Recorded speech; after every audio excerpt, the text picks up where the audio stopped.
The Lord be with you. and with your spirit. Reading from the Holy Gospel according to Saint John. Glory to you, O Lord. There was a Jewish festival, and Jesus went up to Jerusalem. Now at the sheep pool in Jerusalem there is a building called Bethesda in Hebrew, consisting of 5 porticos, and under these were crowds of sick people, blind, lame, paralyzed. One man there had an illness which had lasted 38 years. And when Jesus saw him lying there and knew he had been in this condition for a long time, he said, "Do you want to be well again?" "Sir," replied the sick man, "I have no one to put me into the pool when the water is disturbed. And while I am still on the way, someone else gets there before me." Jesus said, "Get up, pick up your sleeping mat and walk." The man was cured at once, and he picked up his mat and walked away. Now that day happened to be the Sabbath. So the Jews said to the man who had been cured, "It is the Sabbath. You are not allowed to carry your sleeping mat." He replied, "But the man who cured me told me, 'Pick up your mat and walk.'" They asked, "Who is the man who said to you, 'Pick up your mat and walk'?" The man had no idea who it was, since Jesus had disappeared into the crowd that filled the place. After a while, Jesus met him in the temple and said, "Now you are well again. Be sure not to sin anymore, or something worse may happen to you." The man went back and told the Jews that it was Jesus who had cured him. It was because he did things like these on the Sabbath that the Jews began to persecute Jesus. The Gospel of the Lord. Praise to you, Lord Jesus Christ. Please be seated. Praise the Lord. My dear brothers and sisters, today this is a healing of a man who was paralyzed for 38 long years. 38 years he was paralyzed. He must be above 50 for sure, because he became paralyzed in somewhere in the young age, and almost 38 years he was waiting at the Bethesda pool, waiting for his healing, because there was a superstitious belief. Because every now and then, sometimes suddenly from underneath the pool, some fountain comes out, a secret fountain or some fountain, the water fountains start coming, then the whole water will be stirred. And then people used to think it was an angel who is coming and stirring the water. But in fact, it was a fountain that comes out from inside, maybe because of some reasons, scientific reasons of the earth. But anyway, this was happening. And then the people thought an angel is doing, and also they believed this fountain, the water, the fresh water that comes out from inside, has got healing power. And therefore, some people who tried to get into the water when these fountains start flowing in, and then they started getting healing. So that is how it became very famous, and hundreds of people, especially those who are sick, used to come and lay there and wait for the water to be moved. So that's how they had their belief, and they waited there. And there were so many people, and some were waiting for so many years. As soon as the water is stirred, the one who gets into the water first will be healed. That means at least only one person get healed. And once in a while, this water is getting stirred. So hardly more than 2 or 3 or 4 people in a year get healed in this place. But still, hundreds of them with hope waiting in front of this Bethesda pool. Now we read in the Word of God, Jesus came there to that pool. And there were so many people. None of them looked at Jesus, but everyone was looking at the water. The real healer is there standing behind, but they are focusing on the wrong healing place. This is something that we can see around. When the real healer, the real deliverer, real miracle worker is there standing next to us, but we are looking at the wrong ones. I have seen so many Christians who are going after superstitious beliefs, black magic, witchcraft, witch doctor. When you have the real healer, deliverer, mighty miracle worker standing next to you, you are focusing on some small pool where you are putting your trust. That is something that is dangerous, my dear brothers and sisters. You know what happened to all those people who waited at the pool? None of them got healed except the one whom God has picked, one whom God has chosen. So this is something that we all need to keep in our mind. We have our Lord Jesus with us. So that is why we read like this, Gospel of John chapter 5 verse 1 onwards. Let us start reading and explaining one by one every passage, every word of God. After this, there was a festival of the Jews, and Jesus went up to Jerusalem. Verse 2. Now in Jerusalem by the sheep gate there is a pool called in Hebrew Bethesda. So Bethesda means the gate of mercy. It is also called gate of mercy. And some tradition says Bethsaida. Two names are there. Both are same. Bethesda or Bethsaida, which has 5 porticos. Verse 3, we read like this. In these lay many invalids, blind, lame and paralyzed. They used to lay down there waiting for healing. Verse 4. One man was there who had been ill. Nobody knows what kind of illness, but the tradition says most probably he was paralyzed. 38 years he was lying down there. 38 years. That means he was waiting for a healing in Jerusalem, the holy city where the temple is. And he is waiting for healing in front of this pool of water, expecting some healing. He has hope, but he has no hope. Because when you talk to him, we will come to know. He's very hopeful, but at the same time, he is hopeless. He's very hopefully hopeless. So we can see this. 38 years he was waiting for healing, but no healing. 38 years God was silent in his life.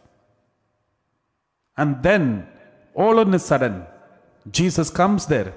When Jesus came, there was so many crowds, so many people, because later we will read, the Bible says, too much of crowd. In the crowd, Jesus disappeared. That is why this man could not identify who this man was, who healed him, because too crowded. So just imagine, you can imagine there is a pool and there are so many sick people around and so many other people are waiting to see the miracle. Anytime miracle can happen. So people are also, there are spectators, but at the same time, there are sick people too. And Jesus came there. And Jesus is not looking at the pool. He is looking at the sick people. But no one is looking at him. But only one person who happened to see Jesus and whom Jesus see was this man who was waiting for 38 years. And this 38 years of waiting had led him to an helplessness, hopelessness that must have the reason he took his eyes from the water and started looking at Jesus and talking to him. But none of the others have the time to speak to Jesus and look at Jesus, because they are all waiting, watching and looking at the water. If there is small movement, they want to jump into the water. So Jesus saw this man who was waiting for healing for 38 years. Jesus is going to him. In the other synoptic gospels means Matthew, Mark, Luke. 3 gospels are called synoptic gospels, apart from Johannine gospel. So in Synoptic Gospel, we can see this, some people who have faith in Jesus, they're carrying the sick person to Jesus. They remove the roof and bring the sick person down, paralyzed man down. But here, Jesus is going to the paralyzed man and he is blessing him. So there are healings that takes place in both ways, and some healings are taken initiative by God himself, and some are because of our prayers, and some are permitted by God so that God wants to deliver and heal many others. So we have already discussed in one of the talks why all the people are not receiving healing. Why all the people are not receiving healing. So we have discussed in the past talks. So let's continue reading. So Jesus saw this man who was ill for 38 years. When Jesus saw him lying there and knew that he had been there a long time, he said to him, "Do you want to be made well?" Jesus is asking a foolish question because he is waiting for 38 years for healing, and now Jesus is asking, "Do you want to be healed?" So Jesus is testing his faith. He wants to build his faith up. My dear brothers and sisters, for any healing, you need the faith. You need to believe. Believe in Jesus. Focus on him. So far, you may have focused on so many other things. Now God is expecting your focus. Look at me. Do you want to be healed? So Jesus is asking this question to increase his faith, build up his faith. My dear brothers and sisters, first, when you come to the presence of God, first thing that you need to do is have faith in God. Have faith in God. That is very important, my dear brothers and sisters. Let's read some passages from the Bible, especially Hebrew chapter 11 verse 6. Hebrew chapter 11 verse 6. We read like this. When Jesus saw him, Hebrew 11:6, and without faith it is impossible to please God. For whoever would approach him must believe that he exists and that he rewards those who seek him. Not the water, not the Bethesda pool. So you have to take your concentration and focus from everything else and focus only on the person who speaks to you. That is Jesus. Unless you do that, no healing is possible, no miracle is possible. Now many people are after science, medicine. Okay, of course you can depend on all these, but the most important focus, even when you are taking medicine, even when you depend on science, even when you talk to others, even when you get the help of others, there should be Jesus. Focus should be on Jesus. Praise the Lord. So this is very important. Get the help, no problem, but the focus is Jesus. When you speak to a doctor, remember, it is Jesus who is helping you through this doctor. When you take a medicine, it is Jesus who is helping you and healing you through this medicine. When you listen to a priest or preacher who is praying over you, remember, it is Jesus who is healing you through this priest or preacher. If you change it, then there will be difficult, there will be problem, because that is superstition. That is sin against first commandment. So without faith, it is impossible to please God. For whoever would approach him must believe that he exists and that he rewards those who seek him. Let us also read Mark chapter 11, verse 22. Mark 11, 22 and 23. We read like this. Mark 11, 22 and 23. The word of God says, Jesus answered them, have faith in God. Truly I tell you, if you say to this mountain, be taken up and thrown into the sea, and if you do not doubt in your heart, but believe that what you say will come to pass, it will be done for you. Truly tell you. First, the sentence is, have faith in God. Have faith in Jesus. So that is why Jesus asked this man, look at me, do you want to be made well? Let's read once again. Gospel of John chapter 5. When Jesus saw him lying there and he knew what he had been there for a long time, he said to him, do you want to be made well?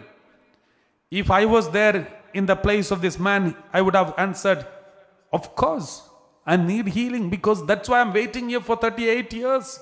I'm sure I need healing. So, but what did this man say? What was this answer? The sick man answered him, Sir, I have no one. So the biggest problem of this man who is paralyzed is not about healing. He's not complaining, okay, I need healing, I need this, I need that. But the first and more, of course, that is a problem for him. But the first and foremost problem that he is facing is loneliness. He said, I have no one. So the healing and all those things are secondary for him. The first thing he said, I have no one. No one to help me, no one to support me, no one to take me to the pool. My dear brothers and sisters, the biggest sickness in this whole world, especially in this modern world, especially during this pandemic time, is loneliness. This is most terrifying sickness that is moving around the world, maybe stronger than COVID-19, the loneliness. Because of all this COVID protocol and the lockdown and situations, many people who are inside the home and inside the room and not able to socialize, not able to talk to people individually and as community, they are isolated. Now everyone is struggling because loneliness is the biggest problem, biggest struggle that everyone is facing in their daily life. That is why I wanted to speak something about loneliness today. Because this loneliness is eating many people today, especially during this pandemic time. Every human being has, whoever maybe you are, you have an inner thirst to be loved, to be covered, to be embraced by God, embraced by others, supported, accepted, loved, and praised. So this is a human tendency. Even from the birth, from the womb of your mother, we have this tendency. A baby is born in the womb, though in the womb the baby is very safe. Mother loves the baby and takes care of the baby in the womb very well. The most protected place in the world is the womb. But this child doesn't stay there forever. After some time, this child comes out because this child needs more love, more care, more support. The love of the father too. Not only the love of the mother, but love of the father too. Then as the child grows, being loved by father and mother, then started being loved by the siblings, but not stopping there. Then after growing some years, the child wants love from the friends, neighbors, friends, the same age children. They search for more and more friends. And then friendship, they want to increase. And after so many years, when they increase so many friendship, not happy with that. Now they want intimacy. Intimate friends. And thus they want to have partners, life partner, intimate relationship. But even in this intimate relationship, friendship or family life, husband-wife relationship, even there, they are not happy. They are not satisfied. That is why once in a while they look at each other and say, do you really love me? Do you really love me? You don't love me. You don't care for me. You don't call me on my birthday. You didn't give me any gift. So all these complaints starting because we are not happy with what we have. We are thirsting for more and more and more. Because we are searching for the perfection outside. You know, if you look around the world, we can see the same thing. Not only about love, even about money. People are thirsting for money more and more. You know, those who have no money, they are also thirsting for more money. Those who have the most, the richest person in the world, he is also thirsting for more money. Everyone is thirsting for more money. The rich people have more desire to have more money. The poor people also have desire for at least some money. So this desire is there inside. And they also compare with each other. For example, the rich poor man, a child of a poor man and child of a rich man. The child of a poor man is also born the same way the child of a rich man is also born. But the child of a poor man looks at the other rich man's child and say, why he is born there, why not I? Why I'm born in this poor family? Why this man is born in the rich family? What did he do special, better than me? Both of us just born in this world. Then why God permitted me to be born in a poor family, but this friend or this man is born in a rich family? Why God is showing this partiality? So these are the questions many people ask. A blind man must be thinking like this. See, everyone has got eyes and they are able to see the beautiful world, but I'm not, because I'm blind from birth. Why I am rejected? Why they are accepted? Why they are privileged? I'm not. What did I do wrong? What was the wrong or mistake I have done before my birth? So these are some questions which many people ask God. God, where are you? Why do these things? Even rejection. Many people have from their childhood, they have a rejection saying, nobody loves me. They did not invite me. They didn't make a phone call. My children doesn't call me. I'm not appreciated. My children love their mother more than me. My children love their father more than me. So everyone is thirsting for love. And then when they don't get it, they're complaining to God. God, why are you doing this to me? Now we have to understand one very important fact here.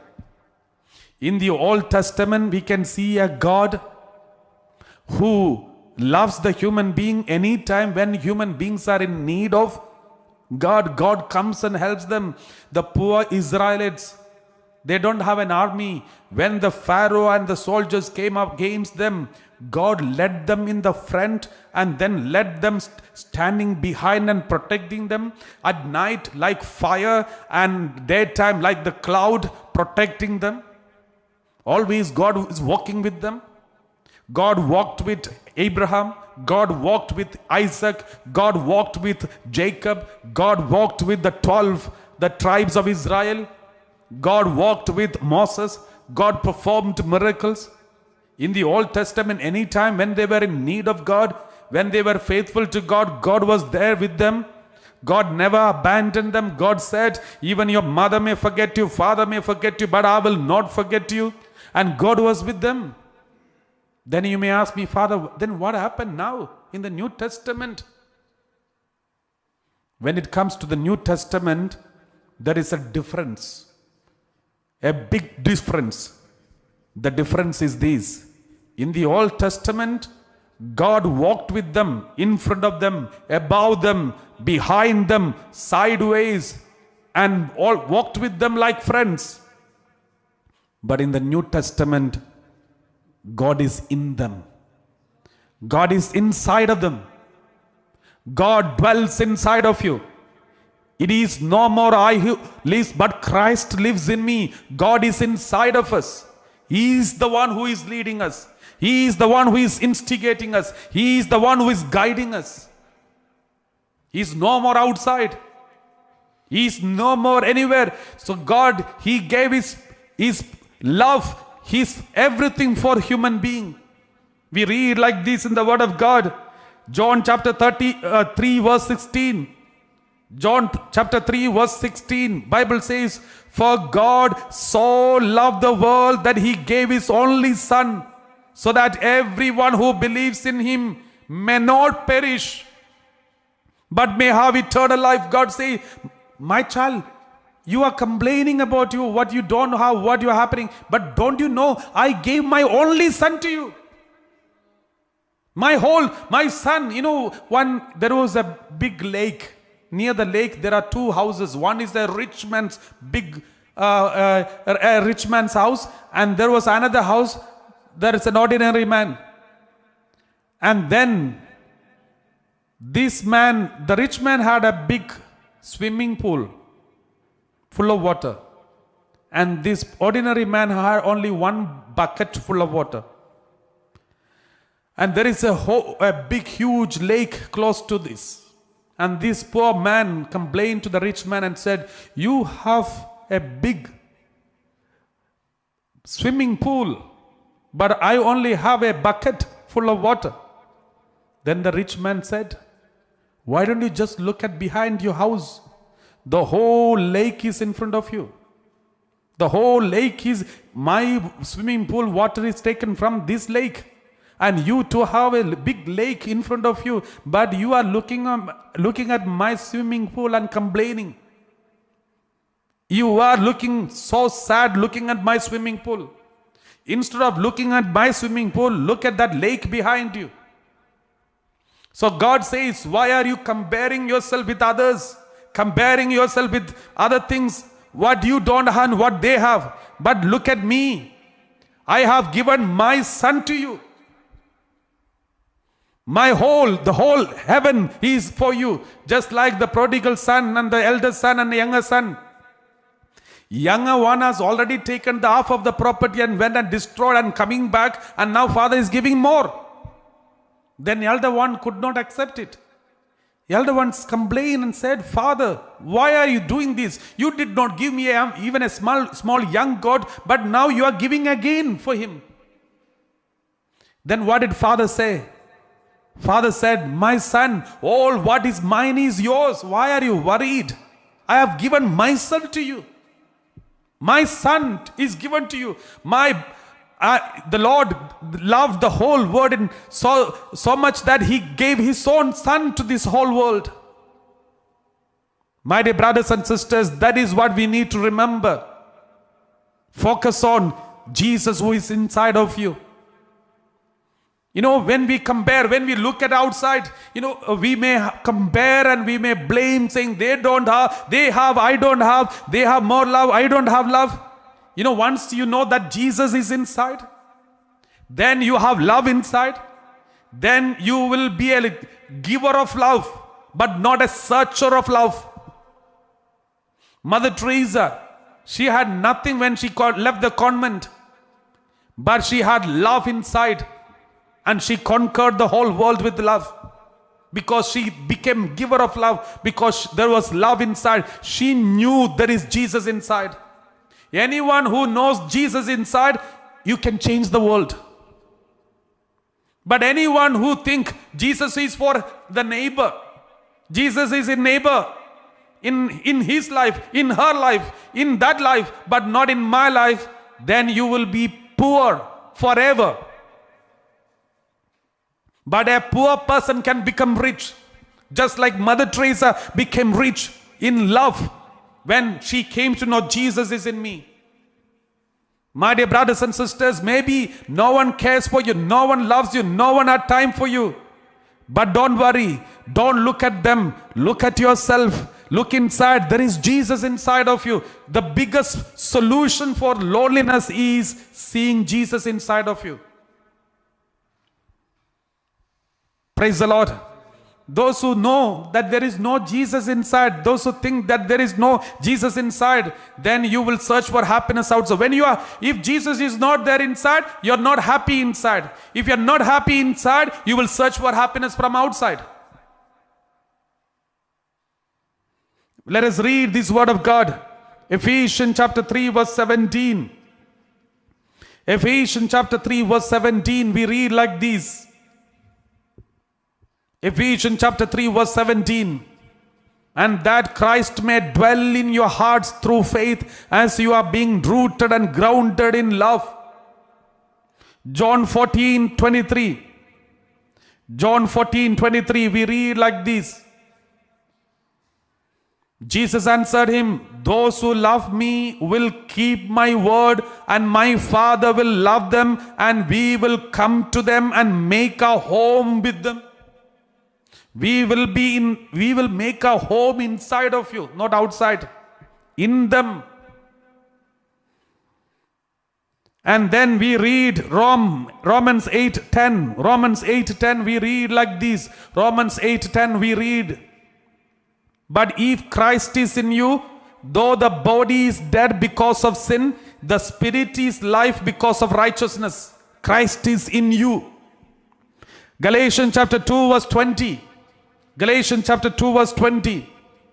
We read like this. And it is no longer I who live, but Christ, it is Christ who lives in me. The life I now live in the flesh, I live by faith in the Son of God who loved me and gave himself for me. That is why when Christ is there inside of you, wherever you go, in whatever situation you are going through, it is not you are alone. He is there with you. We read this, Isaiah 43 verse 1 and 2. Isaiah 43 verse 1 and 2. We read like this. This is a very powerful word of God. But now thus says the Lord, He who created you, O Jacob, He who formed you, O Israel, do not fear. For I have redeemed you, I have called you by name, you are mine. And he says verse 2, let's take only verse 2. When you pass through the waters, I will be with you. And through the rivers, they shall not overwhelm you. When you walk through fire, you shall not be burnt, and the flame shall not consume you. 3 times it is the word through is used. Through water, through river, and through fire. Water and fire is just opposite. Extremes, 2 extremes. One is one extreme, the other one is another extreme. In both extreme, God is with us. And he says, when you pass through the waters, I will be with you, means God also walks through the water. When you go through the rivers, He's not watching from above. He is also going through the river. When you walk through fire, fire means that purification process, the burning process of your life. Sometimes through sicknesses, sometimes some persecutions, sometimes some kind of painful experiences of your life. That is called walking through fire. Many of you must have already walking through fire. Now walking through fire. Maybe you walked through fire. Remember, when you walk through fire, God is not watching from above, but God is also walking through you, with you, through fire, with you. That is what we need to remember. He will never leave you orphan, my dear brothers and sisters. He will never abandon you. Praise the Lord. The word of God very clearly says, He is not a God who is watching from above. He cares for you. He loves you. He knows what you are going through. He loves you. We read like this, Wisdom chapter 10 verse 12 onwards. 13 and 14. Wisdom chapter 10 verse 13 and 14. You know, this word of God is about Old Testament Joseph. How he was treated. So it is about Old Testament Joseph and how God blessed him. Wisdom means here God himself, the Holy Spirit of God himself, his God's presence. Bible says, when a righteous man was sold, that is about Joseph, wisdom did not desert him. God did not desert him, but delivered him from sin. Then she descended with him into the dungeon. Dungeon means he was thrown into the pit. When Joseph was thrown into the pit, Bible says God also was inside the pit with Joseph. That means when you pass through the waters, He is walking with you. When you are going through the sickness, He is with you, He is in you. He is also experiencing the same pain with you. Just like when Jesus was dying on Mount Calvary, Mother Mary was also going through the same pain of Jesus. That is why Simeon prophesied, Mother Mary, you will have a sword pierced through your heart. May not be seen by others, but only Mother Mary knows. When you go through the pain, The pain that God goes through along with you, you may not be noticed by you and me or anyone, but God knows it. When a righteous man was sold, wisdom did not desert him, but delivered him from sin. She descended with him into the dungeon, verse 14. And when he was in prison, she did not leave him. That means wisdom also was with him in the prison. God comes to you, with you, to the prison. All those who are in prison, all those who are isolated, all those who are lonely, all those who are divorced, all those who are rejected, all those who are misunderstood, all those who are abused, all those who are in sickness, all those who are isolated, lonely. Remember, God is inside. God is with you right now. God is going through the same thing which you are going through right now. He cannot abandon you. When you walk through the waters, He is with you. When you walk through the fire, He is with you. In the book of Daniel, we see 3 people thrown into the fire. After that, sometime when Nebuchadnezzar looked inside the fire, he said, there are 4 people I can see inside. We only threw 3 people. Who is that 4th one? God Himself walked through them inside the fire. When you walk through the fire, God says, I will not leave you alone. I will walk with you or through you. Therefore, my dear brothers and sisters, when you cry, He is crying with you. When you are sick and going through this pain, He is going through the pain, the same pain with you, because it is no more I who lives, but Christ lives in me. He is inside of me. Every pain that is inside of me, He knows it. He cares for it.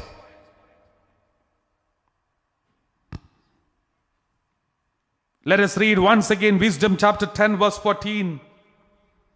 We read like this, and when he was in prison, she did not leave him until she brought him the scepter of a kingdom and authority over his masters. Those who accused him, she showed to be false, and she gave him everlasting honor. God will make sure at the end you come out of this water. At the end you come out of this river. At the end you come out of this fire. At the end you come out of this prison. He will make sure. He will walk with you and make sure that you are out of it successfully. Not just success, but victorious. You know, you must have seen many fires in your life, mountains in your life, waters in your life, flood in your life, flood of sorrow, anger, irritation, disturbance, fires of hatred, revenge, and so many other things in your life. You went through the sicknesses of pain. In all these things, God walked with you and through you, and you came out successfully, victorious, if you had trusted Him. My dear brothers and sisters, that is why all those are feeling lonely, rejected, this is what God wants to give you and tell you. Romans chapter 8 verse 32. Romans chapter 8 verse 32, we read like this. He who did not withhold His own Son, but gave Him up for all of us, will He not with Him also give us everything else? He gave His only Son to you. The Father gave His only Son to me and you. Let us not look at what we don't have, but let us look at what we have. The Son of God is in me. The Almighty God is in me. The one who created the whole universe is in me. Why am I worried? Why am I frightened? Why am I complaining? Why am I looking at neighbor's swimming pool when I have a big lake in front of me?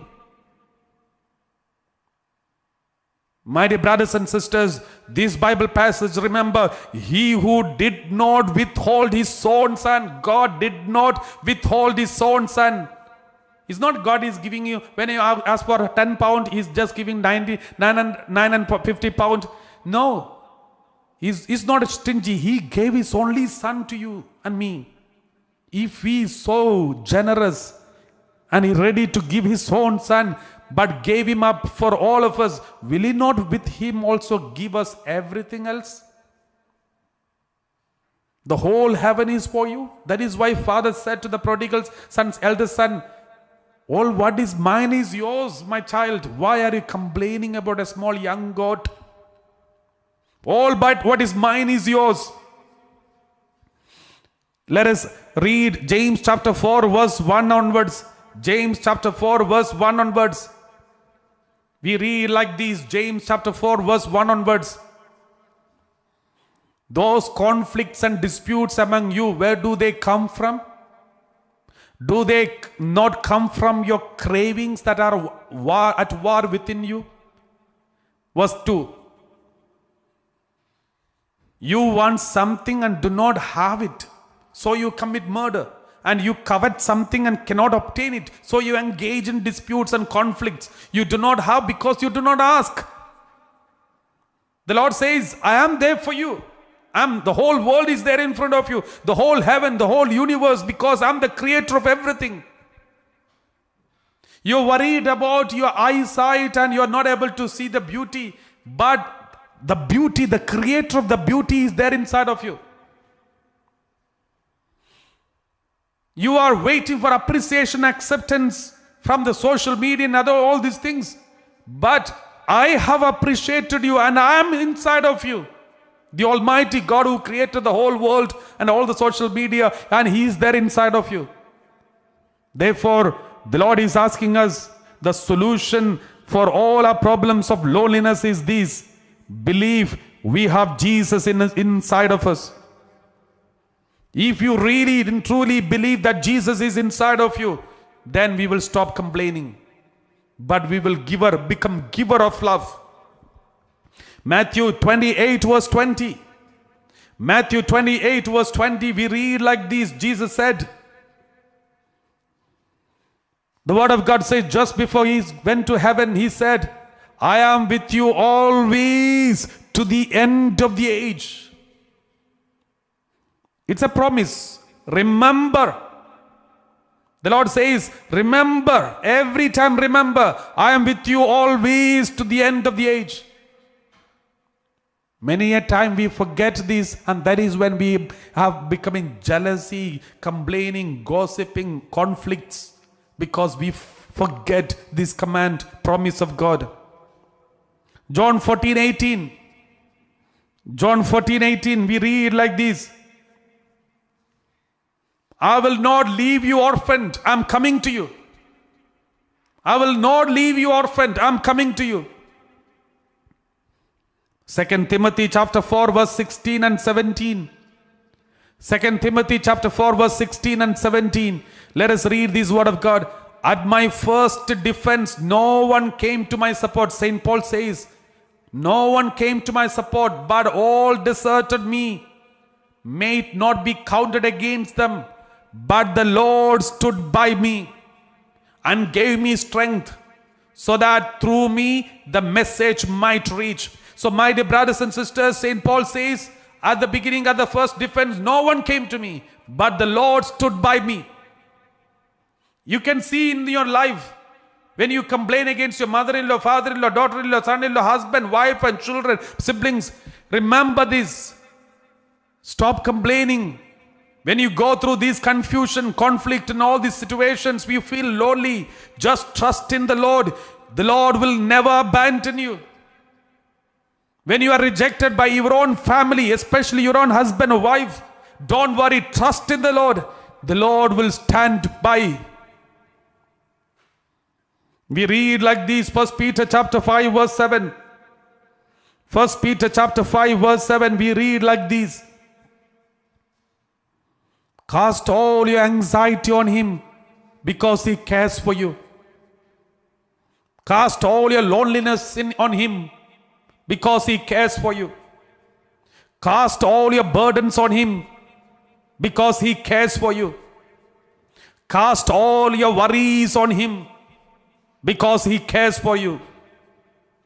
Cast all your pain of your sickness and loneliness, complaints, every rejection on Him, He cares for you, my dear brothers and sisters. Tell him openly, make him your best friend. You will never be disappointed. He is there always with you. Just fall in love with him.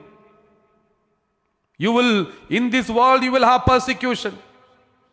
Bible says very clearly, in this world you will have persecution. If the world is not persecuting you, remember, you are already dead. If you are alive, the world will persecute you. Your own family members will persecute you, reject you, gossip against you. Even if you do the best, people will gossip. Your own family members, forget about the neighbors or from the people from other countries. But your own family members, those who live with you, they won't see your goodness. They only will pick and speak against your weaknesses. Even those weaknesses which you don't have, but they will imagine that you have and will go on speaking against you. That's part of our life. But always don't focus on them. If you focus on them, you will fall into depression. Focus on the one who knows you. The biggest consolation I have, always in my ministry and as a priest in my life, as a priest, the biggest consolation I have is Jesus knows me. He knows me in and through. He knows me what I am, who I am. He knows me every detail of my past and present and even my future. Every decision and everything that goes on my mind. That is the biggest consolation I always face and always feel consoled with. My dear brothers and sisters, let us be consoled with this idea, this truth. Jesus says he cares for you. I will be with you till the ends of the age. Even your mother may forget you, father may forget you. Even I may forget my right hand, I may forget my left hand, but I will not forget you. If God loved the whole world so much that he gave his only son, will he withhold anything? He gave his only son, then what else? So my dear brothers and sisters, be consoled, be strong, don't worry. He loves you. Let us repeat this word of God, Isaiah 41:10. Repeat after me this word of God. This word may strengthen you. Do not fear, for I am with you. Do not be afraid, for I am your God. I will strengthen you. I will help you. I will uphold you with my victorious right hand. Do not fear, for I am with you. Do not be afraid, for I am your God. I will strengthen you. I will help you. I will uphold you with my victorious right hand. Do not fear, for I am with you. Do not be afraid, for I am your God. I will strengthen you. I will help you. I will uphold you with my victorious right hand. Joshua 1:9.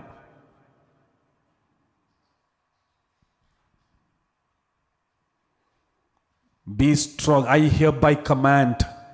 It's a command of God. It's a command. I hereby command you. Be strong and courageous. Be strong and courageous. Do not be frightened or dismayed. Do not be frightened or dismayed. For the Lord your God is with you wherever you go. For the Lord your God is with you wherever you go. For the Lord your God is with you wherever you go. For the Lord your God is with you wherever you go. When I received my ordination, before my ordination, everyone is supposed to select their motto, the main motto of their priestly life. So I was asking God, what shall I ask for? I knew that I'm leaving my family, leaving my father, mother, friendship, connections, everything, and I fully surrendering myself to Jesus. And then I opened the Word of God after praying a lot, opened my Word of Bible and touched one Word of God to take as my motto. And this is the word I got. And this is the motto that I have taken for my priesthood. I hereby command you, be strong and courageous. Do not be frightened or dismayed, for the Lord your God is with you wherever you go.